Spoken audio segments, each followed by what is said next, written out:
আজকে আমরা মাটি থেকে অর্থাৎ সয়েল যে পোর্শনটা রয়েছে ওইখান থেকে প্রায় 50টা মতন কোশ্চেন অ্যান্সার সম্পর্কে আলোচনা করব। তো আমাদের প্রথম প্রশ্ন একদম শুরুতেই যেটা বলা হয়েছে যে মাটি কি না, মাটি হচ্ছে আমাদের ভূপৃষ্ঠের উপরে অবস্থিত একটি পাতলা স্তর। অর্থাৎ আমাদের যদি এটা একটা পৃথিবী থাকে তাহলে পৃথিবীর উপরিস্তরে একটা পাতলা স্তর রয়েছে, সেটাকে বলা যায় কি মৃত্তিকা। এখানে প্রথমে বলা আছে পৃথিবী পৃষ্ঠের উপর একটি আলগা স্তর যেটা বিভিন্ন রকমের খনিজ কণা, জৈব পদার্থ, জল এবং বায়ু দ্বারা গঠিত।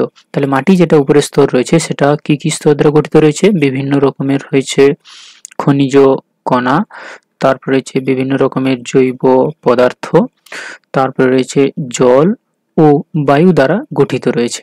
এবং এর মধ্যে উপাদানগুলো কি রয়েছে? যেটা খনিজ রয়েছে এটা রয়েছে 45%, জৈব পদার্থ রয়েছে 5%, জল রয়েছে 25% এবং বাতাস রয়েছে 25%। এদের মধ্যে কোনো একটার যদি কম বা বেশি বা পার্থক্যের কাছে চলে আসে তাহলে আমাদের মাটির মধ্যে যে গুণগত মানটা সেটা অনেকটাই কম বলে মনে করা হয়। নেক্সট আমাদের বলা হয়েছে যে মাটির প্রধানত তিনটি প্রকারভেদ রয়েছে। কি কি? এটা হচ্ছে বেলে মাটি, পলি মাটি আর দোআঁশ মাটি। এছাড়া মাটির বিভিন্ন রকমের বৈশিষ্ট্য বা তাদের বিভিন্ন রকমের অবস্থান, তাদের জলবায়ুগত বিভিন্ন বিষয়ের উপর নির্ভর করে তাদেরকে আবার বিভিন্ন রকম ভাবে ভাগ করা হয়েছে। তো প্রধানত যেটাকে যদি আমরা বলে থাকি তাহলে তার মাটির যে কণা রয়েছে বা তার যে দানা রয়েছে সেই দানার ভিত্তিতে তাকে তিনটি ভাগে ভাগ করা হয়েছে। একটা হচ্ছে পলি মাটি, একটা বেলে মাটি এবং একটা হচ্ছে কি এঁটেল মাটি। নেক্সট আমাদের এখানে পরের প্রশ্ন বলা হয়েছে যে দোআঁশ মাটি বলতে কি বোঝো এবং এটি কৃষিকাজের জন্য কেন ভালো? অর্থাৎ দোআঁশ মাটি যেটা রয়েছে সেটা হচ্ছে আমাদের কৃষিকাজের পক্ষে আদর্শ, কিন্তু কেন? বলা আছে দেখো, দোআঁশ মাটিতে বালি, পলি এবং কাদার পরিমাণ প্রায় সমান অনুপাতে থাকে। অর্থাৎ এতে তাহলে কি কি রয়েছে? পলি রয়েছে, বালি রয়েছে এবং কাদা রয়েছে, এই তিনটা প্রায় সমান অনুপাতে উপস্থিত রয়েছে, যে কারণের জন্য জল ধারণ করা, তাকে নিষ্কাশন করা বা বাতাসের চলাচলের ক্ষেত্রে খুবই ভালো হয়ে থাকে। তাহলে দোআঁশ মাটি যেটা রয়েছে তাতে পলি, বালি এবং কাদা এর পরিমাণটা প্রায় সমান সমান থাকে এবং যার ফলে তার মধ্যে দিয়ে জল ধারণ করে রাখা বা নিষ্কাশন করা বা বাতাসের যে চলাচল সেটা খুবই ভালো হয়ে থাকে। আর বাতাসের চলাচল যত ভালো হবে যে কোনো কৃষিকাজের পক্ষে সেটা খুবই উর্বর প্রকৃতির হবে। নেক্সট আমাদের 4 নম্বর বলা হয়েছে যে হিউমাস কি এবং এর গুরুত্ব কি? হিউমাস হচ্ছে মাটিতে উপস্থিত একটা জৈব পদার্থের একটা পচনশীল কালো ও গাঢ় বাদামি রঙের পদার্থ। হিউমাস সাধারণত কালো বা গাঢ় বাদামি রঙের হয়ে থাকে, যেটা যদি মাটিতে উপস্থিত থাকে তাহলে মাটির গুণগত মানটা অনেকটা কি হয়ে থাকে? বেশি হয়ে থাকে, বা মাটির কার্যকারিতা সেটা অনেকটাই কি হয়ে থাকে? বেশি হয়ে থাকে। এই গুরুত্বটা কিনা এটা মাটির উর্বরতাটাকে বাড়ায়, মাটির জল ধারণ ক্ষমতাটাকে উন্নত করে, মাটির গঠন ভালো হয় এবং এই সমস্ত কিছু যখন ভালো হবে তখন মাটিতে উৎপন্ন যে ফসল বা উদ্ভিদ তার বৃদ্ধি বা তার যে গ্রোথ সেটা খুবই ভালো হয়ে থাকে এবং উদ্ভিদের ক্ষেত্রে এটা খুবই উপকারী। চলে যাবো পরের প্রশ্ন যেটা বলা আছে কি যে মাটির পিএইচ কি এবং এর গুরুত্ব। পিএইচ যেটা পুরো নাম হচ্ছে কি পন্ডাস অফ হাইড্রোজেন। বলা হয়েছে মাটিতে পিএইচ হলো মাটির অম্লতা বা ক্ষারকত্ব, অর্থাৎ মাটিটা আম্লিক প্রকৃতির নাকি ক্ষারীয় প্রকৃতির সেইটা নির্ধারণ করা হয়ে থাকে হচ্ছে এই পিএইচ এর সাহায্যে, যেটি ফসলের জন্য খুবই গুরুত্বপূর্ণ। এটি প্রতিটি ফসলের জন্য পিএইচ প্রচুর হয়ে থাকে, ভুল পিএইচ পুষ্টি পোষণ ব্যবহৃত হয়ে থাকে। নেক্সট বলা আছে কি মাটির প্রোফাইল বা সয়েল, অর্থাৎ মাটির আমরা বললাম কি ভূপৃষ্ঠের উপরে যে একটা পাতলা স্তর আছে সেটাকে আমরা মাটি বলছি। এবারে মাটির তাদের বিভিন্ন দানা বা এর ভিত্তিতে তাকে যখন আমরা ভাগ করবো না, তাকে একটা ছোট্ট লেয়ারে ভাগ করলে তার বিভিন্ন রকমের স্তর আমরা দেখতে পাবো। উপরটা হয়তো কাদা কণা বেশি রয়েছে, তার নিচে বালি কণা রয়েছে, খনিজ কণা, এখানে জল, এরকম বিভিন্ন রকমের লেয়ার রয়েছে। তো সেটাকে বলা যায় কি তার প্রোফাইল বা পরিলেখ। বাংলা কি বলে থাকে? পরিলেখ। দেখো বলা আছে কি প্রোফাইল হলো মাটির পৃষ্ঠ থেকে মূল শিলাস্তর পর্যন্ত বিভিন্ন স্বতন্ত্র স্তর বা হরাইজন। অর্থাৎ আমাদের যে মাটিটা বলি সেই মাটিটা কোথা থেকে সৃষ্টি হয়? নিচে যে শিলাটা রয়েছে সেই শিলার উপরে বিভিন্ন আবহবিকার কাজ বা আবহবিকারের ক্রিয়া করার ফলে সেটা আস্তে আস্তে শিলা থেকে মাটিতে পরিণত হয়েছে। তার মানে উপরে রয়েছে মাটি, নিচের স্তরে রয়েছে শিলা। তো এই শিলা এবং মাটির মধ্যে যে অবস্থানটা তাদেরকে যখন আমরা উল্লম্বভাবে বিভিন্ন রকম ভাবে ভাগ করব সেটা হচ্ছে কি মাটির স্তর বা প্রোফাইল বা পরিলেখ। নেক্সট বলেছে মাটির প্রধান স্তরগুলো কি কি? মাটির প্রধান স্তর হচ্ছে ও স্তর, যেটা একেবারে উপরে থাকে, জৈব স্তর, যাতে জৈব পদার্থের পরিমাণটা সব থেকে বেশি থাকে। তার নিচে থেকে এ সয়েল বা টপ সয়েল বা মাটির প্রথম শুরু, বি হচ্ছে তার ঠিক নিচে, সি হচ্ছে রেগুলিত বা শিলাচূর্ণ। এই রেগুলিত হচ্ছে আমি বলা হলো কি যে শিলা থেকে মাটি তৈরি হয়। তো শিলা এবং থেকে মাটি তৈরি হওয়ার মধ্যবর্তী যে পর্যায় সেটাই হচ্ছে কি রেগুলিত। সেটা হচ্ছে কি রেগুলিত। রেগুলিতে কি হয় না শিলাটা বিভিন্ন ক্রিয়াকলাপের ফলে ভেঙে চূর্ণ বিচূর্ণ হয়ে যায়, সেই চূর্ণ বিচূর্ণের সঙ্গে বিভিন্ন রকমের জৈব পদার্থ বা বিভিন্ন পুষ্টি পদার্থ মিশে পরবর্তীকালে মাটি তৈরি হচ্ছে। তার মানে এই রেগোলিথ হচ্ছে শিলা এবং মাটি এদের দুজনের মধ্যবর্তী পর্যায়। এবং লাস্ট যেটা বলা আছে কি আর বা রক্স বা প্যারেন্টাল রক্স, এটা বলা থাকে। ঠিক আছে, তাহলে একেবারে উপরে থাকে ও স্তর, তার নিচে থাকে এ, তার নিচে থাকে বি, তার নিচে থাকে সি এবং সবার নিচে থাকে আর, যেটাকে আমরা রক্স বলে থাকি। ঠিক আছে, আর এই সিটা হচ্ছে কি রেগোলিথ, আর ওটা হচ্ছে উপরে যে সমস্ত জৈব পদার্থগুলো থাকে সেটা, আর এ আর বি হচ্ছে এদের মধ্যে বিভিন্ন রকমের ভেরিয়েশন থাকে। এই হচ্ছে আমাদের মাটির বিভিন্ন রকমের স্তর। নেক্সট আমাদের প্রশ্ন বলা আছে কি যে মাটি ক্ষয়। ক্ষয় বলতে কি না, মাটি ধর আমাদের এখানে রয়েছে, সেটা বাতাসের জন্য হোক বা জলের জন্য হোক বা অন্য কোনো যার কারণে হোক, যদি সে এখান থেকে স্থানান্তরিত হয়ে যায়, কি হয়ে যাচ্ছে, স্থানান্তরিত হয়ে যায়, তখন সেটাকে আমরা বলবো কি মৃত্তিকা ক্ষয়। দেখো মৃত্তিকা ক্ষয় হলো বায়ু, জল, হিমবাহ বা মানুষের কার্যকলাপের কারণে মাটির উপরের স্তরের অপসারণ। অপসারণ মানে হচ্ছে কি সেখান থেকে সরে যাওয়া, অপসারণ কথা হচ্ছে কি সেখান থেকে সরে যাওয়া বা স্থানান্তরিত হয়ে যাওয়া বা বয়ে যাওয়া, তাহলে সেটাকে আমরা বলবো কি মৃত্তিকা ক্ষয়। মৃত্তিকা ক্ষয়ের দুটি প্রধান কারণ হচ্ছে কি, একটা হচ্ছে বন উজাড় অর্থাৎ বনভূমি কেটে ফেলা এবং অতিরিক্ত চারণভূমি অর্থাৎ পশু চারণের ফলে পশুর পায়ে যে খুর থাকে, শক্ত অংশ থাকে, তার আঘাতের ফলে ক্ষয়ে যায়। নেক্সট বলা আছে কি মৃত্তিকার যে ক্ষয় হচ্ছে তাকে প্রতিরোধ করার দুটি উপায় কি না, প্রথম এবং গুরুত্বপূর্ণ কারণ যেটা সেটা হচ্ছে কি বৃক্ষরোপণ, অর্থাৎ আমাদের প্রচুর পরিমাণে কি করতে হবে, গাছ লাগাতে হবে। ঠিক আছে, গাছ কি করে থাকে না, গাছ শিকড় মাটিটাকে, গাছের যে শিকড় থাকে সেই শিকড় মাটিটাকে কি করে রাখে, ধরে রাখতে সাহায্য করে।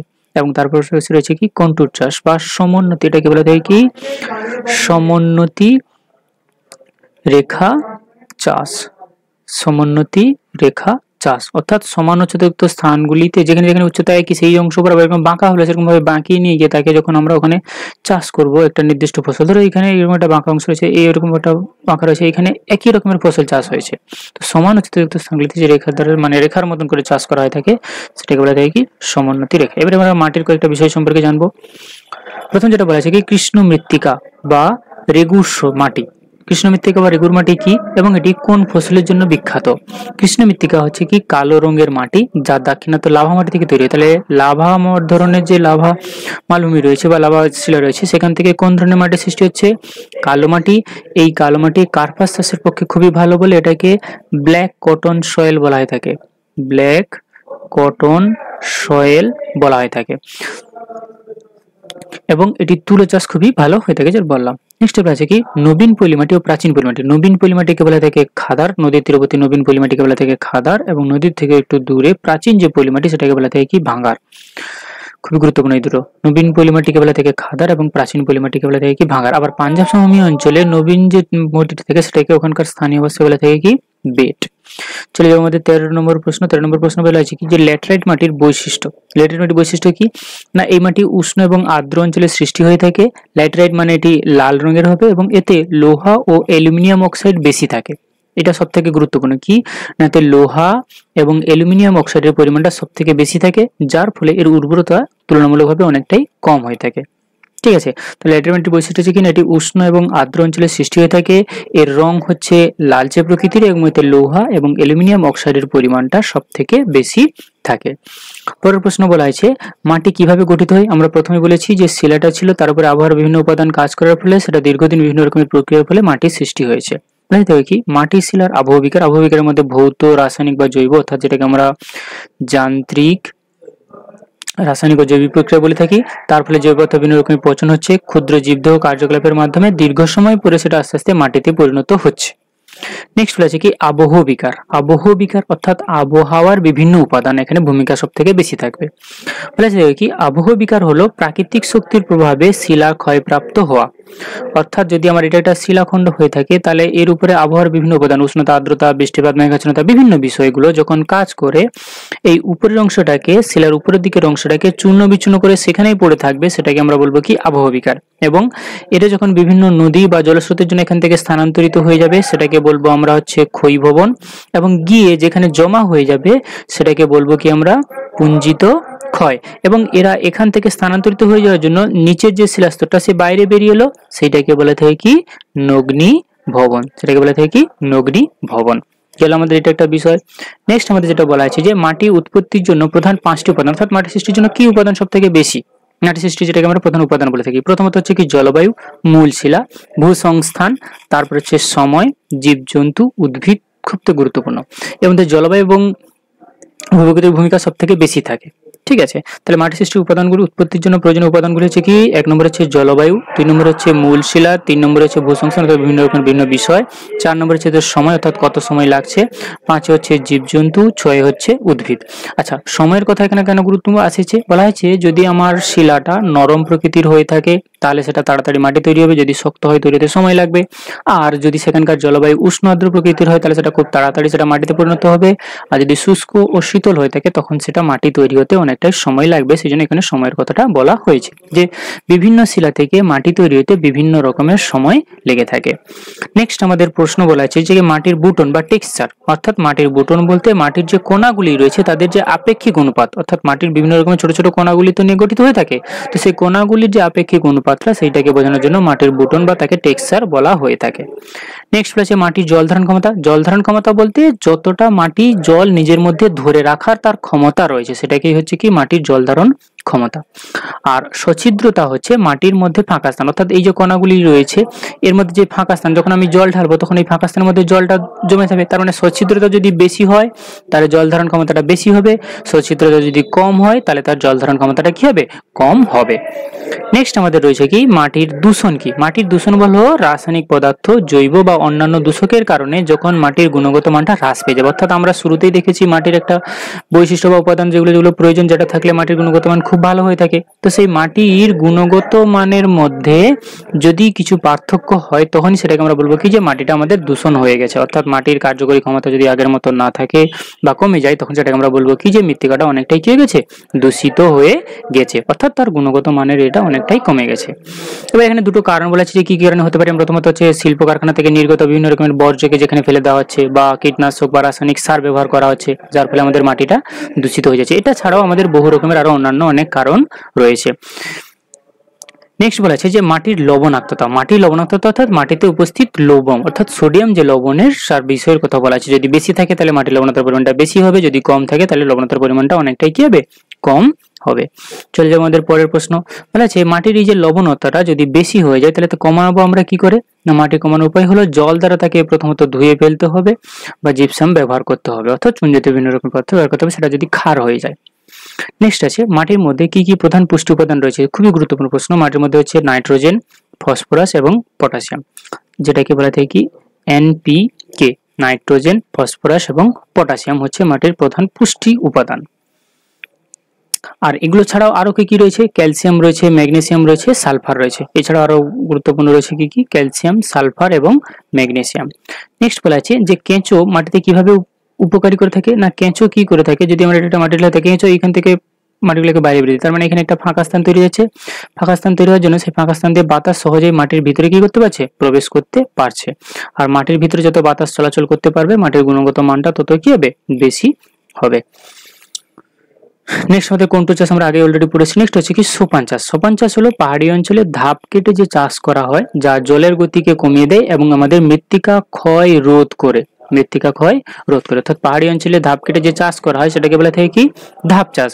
তো সেই ধাপ চাষ ফলে জলের যে একটা প্রবাহের প্রবল গতি থাকে সেই গতিটাও অনেকটা কমে যায়, যার ফলে মৃত্তিকা ক্ষয়ের পরিমাণটাও অনেকটা কি থেকে কম হয়ে থাকে।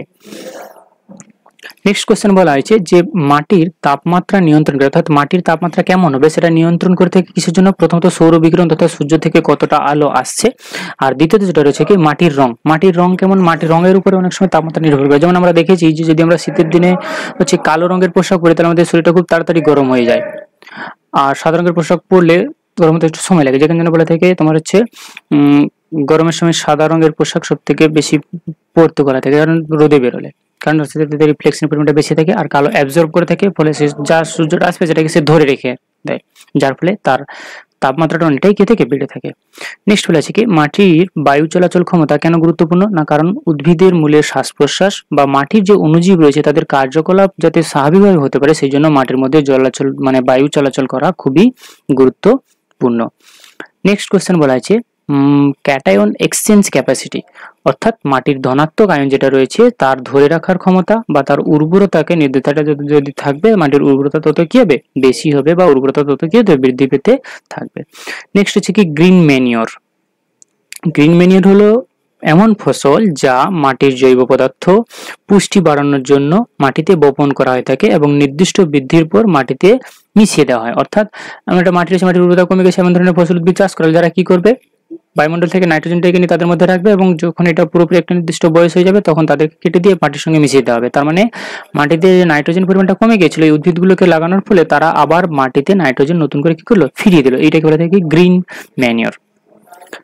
মাটির উর্বরতা কমে যাওয়ার কারণ কি? প্রথমত হচ্ছে অতিরিক্ত চাষ, অর্থাৎ আমরা যখন বারবার চাষ করছি তখন তারা উদ্ভিদগুলো যে ফলনগুলো আমরা ফলাচ্ছি তারা কি করতে থাকে, মাটি থেকে সমস্ত পুষ্টিমূল্য নিজেদের দেহে নিয়ে ফলনটা ফলাচ্ছে। এবারে বারবার যখন চাষ করবো তখন ওই একটা সময় পরে ওই মাটিতে তার যে উর্বরতা ক্ষমতা সেটা অনেকটাই কি যাবে, কমে যাবে। আর আরেকটা কিছু রাসায়নিক সার, আমরা ফসল উৎপাদন বাড়ানোর জন্য বা বিভিন্ন রকমের পোকামাকড় আক্রমণের হাত থেকে রক্ষা করার জন্য আমরা কীটনাশক সার বা ঔষধ ব্যবহার করে থাকি, যেটা মাটির গুণগত মানটাকে অনেকটাই কি করছে, কমিয়ে দিচ্ছে। পরের প্রশ্ন বলা আছে কি, যে শুষ্ক কৃষিকাজ। শুষ্ক কৃষিকাজ হলো কম বৃষ্টিপাতযুক্ত অঞ্চলে জল সংরক্ষণের মাধ্যমে চাষ, অর্থাৎ এমন ধরনের ফসল চাষ করব যেটাতে জলের প্রয়োজনটা কম হবে। এই ধরনের চাষকে আমরা বলবো কি, শুষ্ক কৃষিকাজ, যাতে জল কম ব্যবহার করে চাষবাস করা হয়ে থাকে। নেক্সট আমাদের রয়েছে যে সোসাইল প্রোফাইল, যেটা পড়েছিলাম সেখান থেকে বলা আছে যে মাটির প্রোফাইল অধ্যয়নের গুরুত্ব কেন না, কারণ মাটির গঠন কেমন রয়েছে, তার রাসায়নিক গঠন বৈশিষ্ট্য কি কি রয়েছে এবং কিভাবে সেটি গঠিত হয়েছে সেটা জানার জন্য, এবং তার পাশাপাশি সেটি কৃষিকাজের জন্য কতটা সহায়ক, এই সমস্ত বিষয়গুলো জানার জন্য আমরা কি করে থাকি, মাটির প্রোফাইলটাকে আমরা অধ্যয়ন করে থাকি। নেক্সট বলা আছে কি, মাটির জীবন্ত অংশগুলো কি কি? মাটির জীবন্ত অংশগুলো হচ্ছে কি কি? একটা হচ্ছে ব্যাকটেরিয়া, ছত্রাক, প্রোটোজোয়া, অ্যালগি, কেঁচো। এটা হচ্ছে কি মাটির মধ্যে উপস্থিত বিভিন্ন রকমের তাদের জীবন্ত অংশ। মাটির রং কিসের উপরে নির্ভর করে? স্বাভাবিকভাবে তার প্যারেন্টিয়াল রক্স অর্থাৎ তার জনক শিলা যেমন হবে, তার পাশাপাশি আরো কিছু বৈশিষ্ট্য রয়েছে, যেমন কি জৈব পদার্থ তাতে কতটা রয়েছে তার উপর নির্ভর করবে, খনিজ উপাদান যেটা তার মধ্যে রয়েছে সে খনিজ উপাদানগুলি কেমন, বা জল কেমন রয়েছে, জল বেশি যদি থাকে তাহলে সেটাকে ধুয়ে নিয়ে চলে যাবে, ফলে সেখানকার রংটা ফ্যাকাশে হয়ে যেতে পারে। খনিজ উপাদান যেটা হবে তার ধরন বৈশিষ্ট্য সেমন আসবে, এবং যদি জৈব পদার্থ বেশি থাকে তাহলে সেটা কালো হবে, জৈব পদার্থ কম থাকলে একটু ফ্যাকাশে টাইপের হয়ে থাকে। তার মানে মাটির রং নির্ভর করে থাকে মাটির মধ্যে বেশ কিছু কিছু উপস্থিত উপাদানের উপরে নির্ভর করে। লাল মাটির রং লাল হয় কেন? আচ্ছা, সেখানে আমরা ল্যাটেরাইট পড়েছিলাম। ল্যাটেরাইট মাটির লৌহ এবং অ্যালুমিনিয়াম অক্সাইডের পরিমাণটা বেশি থাকে এবং উর্বরতা পরিমাণটা অনেকটাই কম। আর লাল মাটির রং লাল হয় কেন? কারণ এতে লোহার অক্সাইডের পরিমাণ বেশি থাকে, যে কারণের জন্য এটির রংটা কেমন হয়ে থাকে, লাল হয়ে থাকে। নেক্সট কোশ্চেন বলা আছে কি, মাটির গঠন বা স্ট্রাকচার এবং মাটির বুনট বা টেক্সচার। স্ট্রাকচার আর টেক্সচারের মধ্যে পার্থক্য কি? মাটির বুনট হলো কণার আকার ও আয়তন, আর গঠন হচ্ছে সেটা কিভাবে, ঢেলাটা তার কেমন প্রকৃতি রয়েছে তার উপর নির্ভর করছে। আর মাটির কি পিএইচটাকে কিভাবে কমানো যায়? সালফার বা জিপসাম ব্যবহার করে, এটা আমরা আগেই পড়েছি। এবং যদি কিভাবে সেটাকে বাড়ানো থাকে, বাড়ানোর জন্য চুন বা চুনা পাথর ব্যবহার করা হয়ে থাকে। নেক্সট বলেছে কি, কৃষি বনায়ন অর্থাৎ কৃষিকাজের পাশাপাশি বন। বলেছে কৃষি বনায়ন হলো একই জমিতে কৃষি ফসল এবং গাছপালা একসাথে যখন আমরা চাষ করব, যা মাটির উর্বরতাটাকে বাড়াবে এবং তার সঙ্গে সঙ্গে মাটির ক্ষয়টাকেও কি করবে, প্রতিরোধ করবে, ওটাকে আমরা বলবো কি, কৃষি বনায়ন। নেক্সট আমাদের বলা আছে কি, মাটির স্বাস্থ্য বলতে কি বোঝো? মাটির স্বাস্থ্য বলতে বলা আছে, দেখো কি না, মাটির স্বাস্থ্য বলতে বোঝায় যে মাটির একটি জীবন্ত অবস্থা হিসেবে তার কার্যকরী ক্ষমতা কেমন রয়েছে, সেখানে উদ্ভিদ, প্রাণী বা মানুষের সুস্থ জীবনযাত্রার ক্ষেত্রে সেটা কতটা সহযোগিতা করছে বা কতটা গুরুত্ব রয়েছে, সেটা হচ্ছে মাটির স্বাস্থ্য।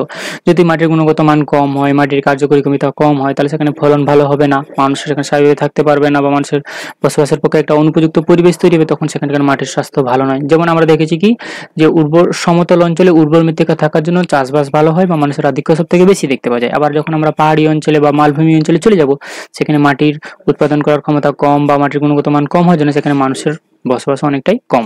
তার মানে মাটির স্বাস্থ্যের উপর নির্ভর করে বসতি, এছাড়া বহু কিছু বিষয়ও তার উপরে নির্ভর করে থাকে।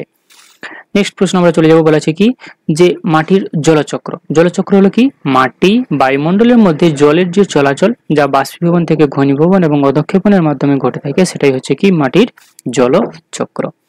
নেক্সট প্রশ্ন বলা আছে যে কোন ধরনের জল উদ্ভিদের দ্বারা সহজে শোষিত হয়ে থাকে? কৈশিক জল। কৈশিক জলটা কিরকম বলা আছে? আমাদের যদি একটা উদ্ভিদ হয়ে থাকে, উদ্ভিদের একটা শিকড় রয়েছে, নিচের দিকে স্থল রয়েছে, তো উদ্ভিদ কি করে থাকে, শিকড়ের সাহায্যে জলটাকে উপরের দিকে তুলে নেওয়ার যে প্রক্রিয়াটাকে সেটাকে বলবো কি আমরা কৈশিক জল। অর্থাৎ আমরা একটা সহজ সাধারণ উদাহরণ যদি আমরা দেখে থাকি, তাহলে সে কি আমাদের যে আগেকার দিনে যে কেরোসিনের যে লণ্ঠনগুলো থাকতো, উপরে আগুন জ্বলতো, এখানে নিচে একটা এর মতন ছিল, নিচে ছোট তেল, তো তাতে একটা বাতির মতন অংশ থাকতো সুতো দিয়ে, যেটা কি করতো, নিচ থেকে তেলটাকে উপরে নিয়ে এসে উপরের আগুন জ্বলতে সাহায্য করতো। তো এটা হচ্ছে কৈশিক প্রক্রিয়ার ঠিক উদাহরণ হচ্ছে ওই রকম ভাবে উদ্ভিদ শিকড়ের সাহায্যে মাটির নিচ থেকে জলটাকে উপরের দিকে তুলে আনার যে ক্ষমতাটা, সেটাই হচ্ছে মুখ্য ভূমিকা। নেক্সট প্রশ্ন আমাদের বলেছে 46 নম্বরে কি, যে মাটির লবণাক্ততা কিভাবে পরীক্ষা করা হয়? না মাটি থেকে জলের নির্যাস নিয়ে তার তড়িৎ আবহিক পরিমাপের মাধ্যমে তার লবণাক্ততার পরিমাণটা কেমন কি রয়েছে সেটা নির্ধারণ করা হয়ে থাকে। নেক্সট আমাদের আর 3টা প্রশ্ন রয়েছে। বলেছে সুন্দরবন অঞ্চলের মাটি কেমন? না সুন্দরবন হচ্ছে মূলত লবণাক্ত কাদা পলি মাটি মিশ্রিত, যেটি জোয়ার ভাটার দ্বারা গঠিত হয়ে থাকে, এবং এই মাটিতে লবণাক্ত পরিমাণ বেশি, এই জন্য এটাকে তোমার হচ্ছে লবণাক্ত মৃত্তিকাও বলা হয়ে থাকে। ঠিক আছে, এবং এই মাটিতে সাধারণত সুন্দরী, গরান, গেমো এই জাতীয় উদ্ভিদগুলো, গুল্ম জাতীয় উদ্ভিদ জন্মায়, এবং এখানে সুন্দরবন অঞ্চলে লবণাক্ত মাটির জন্য ওখানকার উদ্ভিদের শ্বাসমূল থাকে, ঠেসমূল থাকে, অধিমূল থাকে, তাদের জীবনচক্রটাকে সম্পূর্ণ করার জন্য। নেক্সট বলেছে কি, মাটি পরীক্ষা কেন জরুরি? স্বাভাবিকভাবে মাটির পুষ্টি কেমন রয়েছে, বা পুষ্টির কি কি অভাব রয়েছে, তার পিএইচ এর মান কেমন রয়েছে, বা সেই মাটিটাকে কৃষিকাজের ক্ষেত্রে ব্যবহার করা উপযুক্ত কি উপযুক্ত নয়, বা আরো অন্যান্য বিভিন্ন রকমের কাজের ক্ষেত্রে পিএইচ নির্ধারণ করা থাকে, বা যদি চাষবাস করাই থাকে তাহলে পিএইচ নির্ধারণ করার পরে সার কেমন কি ব্যবহার করা যাবে সেটা নির্ধারণ করা হয়ে থাকে। নেক্সট বলেছে কি, যে মাটির অবক্ষয়। মাটির অবক্ষয় হলো মাটির উৎপাদনশীলতার হ্রাস, যা মাটির গুণগত মানের অবনতির কারণ। নেক্সট এন্ড লাস্ট এটা বলেছে কি, মাটি অবক্ষয়ের কারণ কি? না প্রথমত হচ্ছে রাসায়নিক বিভিন্ন রকমের দূষণ বা মাটির পুষ্টি উপাদানের অভাবে মৃত্তিকাটা আমাদের কি হয়ে থাকে, অবক্ষয় হয়ে থাকে। এই ছিল আমাদের আজকের বিষয়। তোমাদের কেমন লাগলো অবশ্যই ক্লাসটা নিশ্চয়ই সবাই কমেন্ট করে জানাবে। সবাইকে থ্যাংক ইউ, ভালো থাকবে। আমরা নেক্সট ক্লাসে পরবর্তী একটা পোর্শন নিয়ে আগে ডিসকাস করে তারপরে কিছু কোশ্চেন অ্যান্সার নিয়ে আমরা সেখানে আলোচনা করব। ভালো থাকবে, থ্যাংক ইউ।